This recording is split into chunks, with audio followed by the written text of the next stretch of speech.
안녕하십니까? 저희 2조는 그간의 사형제도에 관한 견해를 공유하고 또 토론을 진행하며 오늘 마지막 수업에서는 토의를 진행하여 서로의 생각을 더 넓히고자 하였습니다.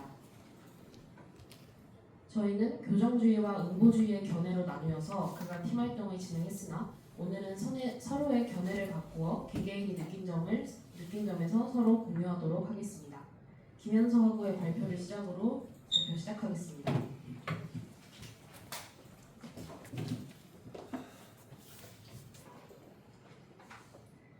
응보주의의 견해를 가진 김현석입니다. 먼저 사형제도는 중대한 범죄에 대해 그에 상응하는 형벌을 부과함으로써 정의를 실현하는 제도입니다. 응보주의는 처벌을 범죄의 대가로 간주하며 형벌은 범죄의 도덕적 중대성에 맞춰져야 한다고 봅니다. 살인, 아동, 성범죄, 테러와 같은 극악 범죄는 인간의 존엄성과 생명을 침해한 중대한 죄로 이에 대한 사형은 정의 구현의 유일한 방식일 수 있습니다.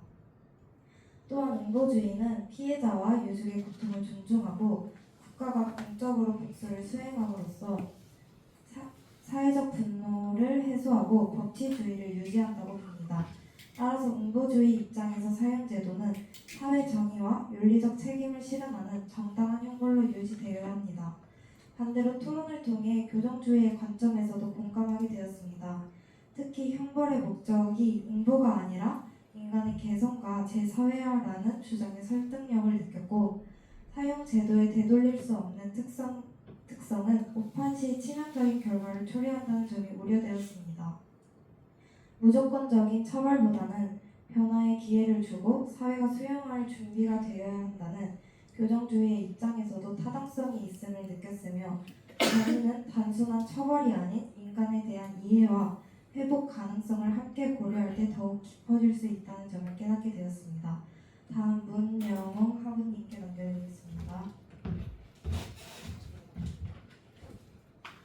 네, 응보주의에서 교정주의로 생각을 해본 문영웅입니다. 지난번 발표에서 언급했듯이 사기 범죄를 예로 들며 전체 범죄율의 3할을 차지하는 사기 범죄의 재범률은 42%. 그 반증으로 이미 우리나라의 교정주의적 법 체계에 대한 불신과 그들을 교정시키며 기다리기에는 이미 국민들의 피로도가 많이 누적되었다고 생각한다고 말했습니다. 하지만 이를 반대로 해석하면 불신과 피로도가 많이 쌓인 만큼 언론의 오보, 국가의 오판 등의 가능성으로 만들어지는 또 다른 피해자에게 벌어지는 사적 제재, 마녀 사냥 등의 보복 또한 필연적이라는 뜻입니다. 무조건적인 응보는 논리와 사고의 불완전함을 가짐으로써 완전해지는 인간의 기본 가치를 철저하게 부정 및 배제하는 행위가 될 수 있습니다. 원죄를 품고 있어도 진심으로 회개하며 교화됨과 동시에 또 다른 타인을 위해 헌신할 것을 요구하는 종교적인 관점에서도 이것은 여전히 유지됩니다. 이런 입장에서 사형을 바라보면 무조건적인 사형은 위의 이유로 피해가 발생하는 순간 또 다른 증오와 범죄의 대분립으로 이어집니다. 그렇기 때문에 제가 교정주의적 관점에서 여러 토론과 토의와 여러 의견 충돌을 통해 얻어낸 결론을 말씀드리자면 먼저 피해자와 접촉할 수 없도록 절대적 종신형을 부여한다는 전제하에 흉악 범죄자의 자유를 통제하고 또한 무조건적인 사회 복귀보다는 철저하게 수감시설 내에서 또 다른 갱생 필요의 흉악범죄자 멘토 프로그램, 일정 수준의 노역이나 편지, 일기, 집필 등의 피해자의 금전적, 정서적 보상을 위주로 하는 형벌을 생각해 볼 수 있었습니다.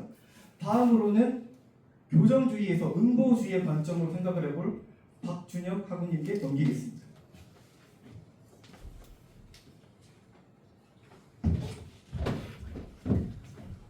네, 안녕하십니까. 교정주의의 견해에서 바라본 박준혁입니다. 사형제도는 현대의 인식을 역행하는 구시대적 제도 및 그리고 여전히 응보주의 측면에서도 구시대적이라고 생각합니다. 이미 수많은 국가가 사형제도를 폐지하고 응보의 방향에서 벗어나는 방향으로 나아가고 있고 전 세계적으로 그러한 움직임을 보이는 시대입니다. 흉악범죄가 발생할 때마다 여론은 뜨겁게 들끓습니다. 그러나 국가형벌권은 일시적 분노에 휘둘려서는 안 되며 감정이 아닌 원칙과 인권에 기반해야 합니다.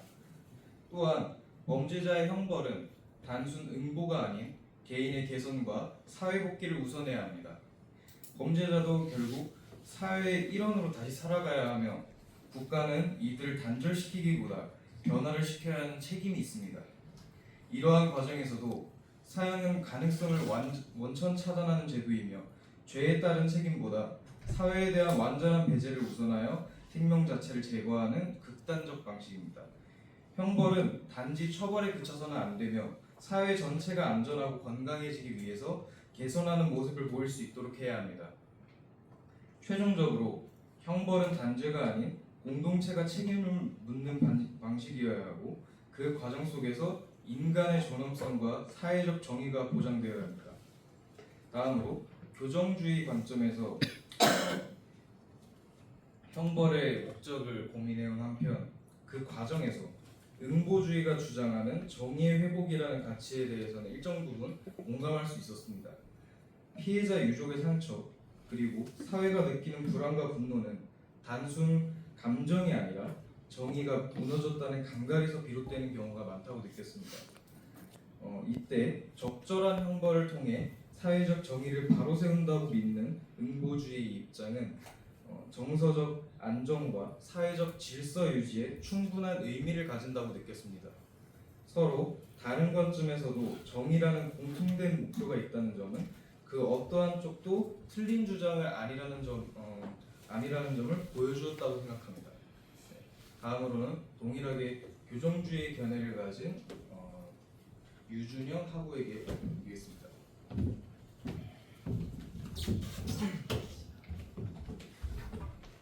교정주의 관점에서 발표하게 될 유준영입니다. 교정주의 견해에서 교화와 재사회화의 차단이며 사형은 범죄자의 교화 사회 복귀 가능성을 원천적으로 차단하여 형벌의 본래 목적과 상충됩니다. 또한 오판의 불가역성이 존재하며 사형은 집행 후 되돌릴 수 없는 형벌로 오판 시 회복 불가능한 피해를 초래하여 정의지형과 배치됩니다. 그리고 범죄 억제 효과의 불확실성이 있으므로 사형이 범죄 예방에 효과적이라는 증거는 부족하며 종신형 등 대체 형벌이 더 효과적일 수 있습니다. 마지막으로 인간의 존엄성과 생명권 침해로 사형은 인간의 생명을 박탈하는 제도이며 인간의 존엄성을 중시하는 교정주의 원칙에 위배됩니다. 이번 토론을 통해 응보주의의 견해에서 느낀 점은 교정주의가 범죄자의 변화와 사회복귀에 집중하는 반면 피해자와 유가족의 감정이 소외될 수 있다는 점을 깨달았습니다. 응보주의는 고통에 대한 공감과 책임 있는 대응을 강조하며 일부 잔혹범죄는 교화 가능성이 낮아 모든 범죄자에게 동일한 기회를 주는 것은 정의의 균형을 해칠 수 있다는 주장에 공감하게 되었습니다. 교정주의는 중요한 가치를 담고 있지만 피해자와 사회 정의를 함께 고려하는 균형 잡힌 접근이 필요하다는 점을 느꼈습니다. 다음으로 유혜연 학우님께 넘기겠습니다. 저는 교정주의 견해에서 발표하게 된 유혜연입니다. 먼저 사형제도란 국가가 법률에 따라 특정 범죄를 저지른 사람의 생명을 박탈하는 형벌입니다. 이는 인류 역사상 가장 오래된 형벌 중 하나로 범죄에 대한 국가의 최종적인 응징 수단으로 여겨져 왔습니다. 그러나 동시에 사형제도는 그 자체로 인간의 생명의 정의라는 근본적인 가치를 위협하고 있다는 점에 서 있으며 오랜 기간 동안 윤리적, 법률적, 사회적으로 가장 첨예하게 대립하고 있는 논란의 대상이 되어 왔습니다. 저는 교정주의에서 사형을 바라봐왔습니다. 이러한 관점에서 사형제도는 인간의 본질적인 특성인 변화 가능성을 부정하는 형벌입니다. 범죄를 저지른 과거의 행위로 현재와 미래의 존재 가치를 박탈하는 것은 인간이 가진 성찰과 회복의 가능성을 무시하는 반인도적인 행위입니다. 저는 사형은 뉘우치고 변화할 수 있는 오늘의 사람을 죽이는 행위라고 생각합니다. 또한 헌법에는 인간의 존엄과 가치를 가장 최우선 삼고 있습니다. 헌법 제10조는 자유와 권리의 본질적인 내용은 침해할 수 없다고 되어 있습니다. 또한 생명은 모든 권리의 존재 조건이며 본질적인 내용이기 때문에 국가조차도 이를 침해할 수 없습니다. 하지만 사형은 법과 국가라는 이름으로 인간의 생명을 단죄적으로 박탈하는 제도에 해당됩니다. 이는 인간의 존엄성이라는 헌법적 가치와 충돌할 수밖에 없습니다. 인간이 인간이기 때문에 마땅히 존중받아야 할 생명권을 국가가 선택적으로 박탈한다면 이는 헌법 정신의 근본을 부정하는 일에 해당됩니다. 교정주의 관점에서는 인간의 존엄성은 범죄자에게도 예외는 없습니다. 오히려 가장 나약한 자의 존엄성을 지킬 때 공동체의 윤리는 진정한 가치를 갖는다고 생각하였습니다. 하지만 토론 후에 중대한 범죄에 대해 국가가 아무런 대응을 하지 않는다면 사회 질서가 무너지고 피해자와 그 가족들은 제대로 된 정의 실현이 되지 않는다는 느낌을 받을 수 있다는 것을 인지하게 되었습니다. 단순히 범죄자를 교화하는 것만이 아니라 범죄 행위 자체에 대한 엄중한 책임을 묻고 그에 해당하는 결과를 부과해야 된다는 인보주의적 주의장이 갖는 사회적 의미를 일부 공감하게 되었습니다. 다음은 같은 의견을 가진 조인수하고 분께 넘기도록 하겠습니다. 교정주의의 견해에 대해서 발표하게 된 조인수입니다. 범죄자는 단순히 악한 존재가 아닐 수 있습니다. 빈곤, 가정폭력, 정신질환 등 다양한 사회적 심리 요인 속에서 잘못된 선택을 할 사람일 수도 있습니다. 교정주의는 이러한 배경을 고려하여 국가가 범죄자에게 치유와 회복의 기회를 제공할 책임이 있다고 봅니다. 사형은 되돌릴 수 없는 처벌이라는 점에서 큰 윤리적인 문제를 안고 있습니다. 만약 사법적 오류로 인해 무고한 생명을 빼앗게 된다면 이는 돌이킬 수 없는 비극이 됩니다. 교정주의는 인간의 생명을 절대적 가치로 보고 어떤 형벌도 이 생명을 침해해서는 안 된다는 원칙을 갖습니다. 사형은 오히려 폭력의 정당성을 사회에 암묵적으로 승인하게 만들 수도 있습니다. 국가는 생명 존중의 가치를 지켜야 하며 형벌은 폭력의 반복이 아니라 인간성의 회복을 위한 과정이어야 합니다. 인보주의의 견해에 대해서 느낀 점을 설명했습니다. 형벌은 단지 범죄자의 변화를 기대하기보다는 저지른 행위에 대한 사회적, 도덕적 책임을 분명히 하는 과정이라는 점에 대해 생각해 보았습니다. 단순한 교화 중심의 시각만으로는 피해자의 고통과 사회적 분노를 충분히 해소할 수 없으며 죄에 대한 공정한 대가가 필요하다는 주장에 공감하게 되었습니다. 심각한 범죄에 대해 사회가 단호한 기준과 책임을 요구하지 않는다면 법과 윤리의 기준이 흐려지고 이는 오히려 더 큰 혼란을 초래할 수 있다는 우려도 설득력이 있었던 것 같습니다. 사형제도가 진이 되돌릴 수 없음에 대한 우려는 이해되지만 형벌의 불가역성은 그만큼 범죄의 중대함과 책임의 무게를 반영한 결과일 수 있다는 인보주의의 입장도 일리가 있다고 생각합니다. 범죄자가 변화할 수 있다고 해서 그가 저지른 죄의 무게까지 사라지는 것은 아니라고 생각해 볼 수 있었던 것 같습니다. 다음으로는 교정주의의 견해를 가지고 있는 이수민하고 남기겠습니다. 저는 교정주의의 견해에서 사형 제도를 먼저 바라보았는데요. 인간은 범죄 당시의 상태에 고정된 존재가 아니라 반성과 교화를 통해 변할 수 있는 존재이며 교도관이라는 직업이 존재하는 이유는 범죄를 저지른 수용자들을 사회화시켜 사회 복귀를 돕는 데에 목적이 있습니다. 또한 사형을 집행하게 된다면 교도관의 직업적 의의와 사명감, 목적이 명확하지 않고 필요없는 직업으로 취급당할 수 있고 또 사형은 국가의 명령이지만 그것을 실제로 수행하는 건 사람이며 형 집행을 담당한 교도관은 생명을 끊는 행위에 관여하면서 강한 죄책감, 트라우마를 겪을 수 있습니다. 이는 직업적 윤리와도 충돌하며 직무 만족도나 정신 건강을 심각하게 해칠 우려가 있으며 사형이 범죄 억제에 효과적이라는 주장은 실증적 근거가 부족하며 오히려 극단적 범죄 심리를 유발하거나 범행 은폐의 목적으로 추가 범죄를 유발할 수 있다는 연구도 존재하고 있습니다. 저는 이러한 저의 교정주의 견해를 대신하여 응보주의의 입장에서 사형 제도를 생각하며 다양한 부분을 느꼈는데요.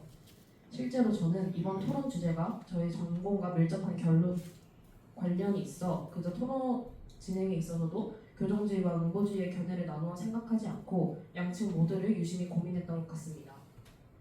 사형의 필요성에 대해 완전히 부정하기보다는 피해자와 가해자의 협의점을 찾는 것이 중요하다고 생각했습니다. 그리고 단순히 교정을 우선시해 둔 처벌을 내리게 된다면 피해자와 피해 유가족은 사법 체계와 국가에 대한 불신이 생길 우려가 있고 이 또한 중요하게 고려해야 할 점이 된다고 생각했습니다. 응보주의라는 윤리적 관점에 대해서도 생각했으며 실제 교정시설에 사용되는 비용적인 면에서도 생각을 해보게 되었는데요. 실제로 교정에 사용되는 비용을 줄임으로써 국민에게 비용적인 정책을 더 제시할 수도 있겠다는 생각을 하여 꼭 응보주의의 입장을 부정할 것이 아닌 또 다른 대안의 길을 만드는 것이라 느꼈습니다.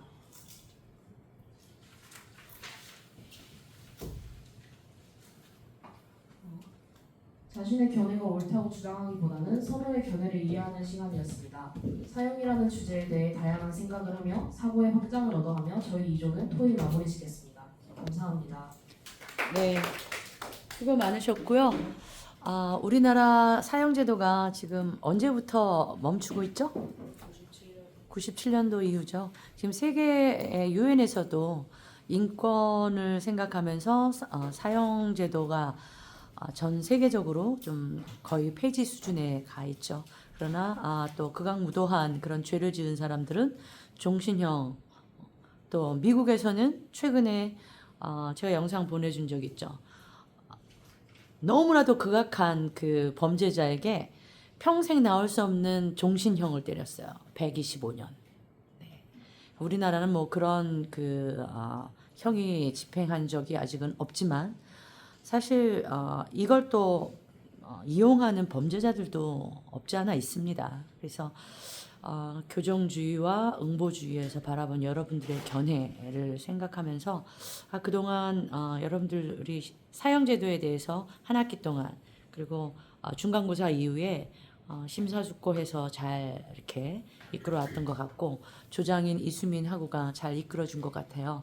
예, 그동안 여러분들이 함께 이렇게 사형제도에 대해서 고민했었던 이번 그 토의 토론 시간이 여러분들을 살아가는 데 있어서 이 사형제도에 대해서는 여러분들이 무언가는 이야기해 줄 수 있겠죠. 그죠?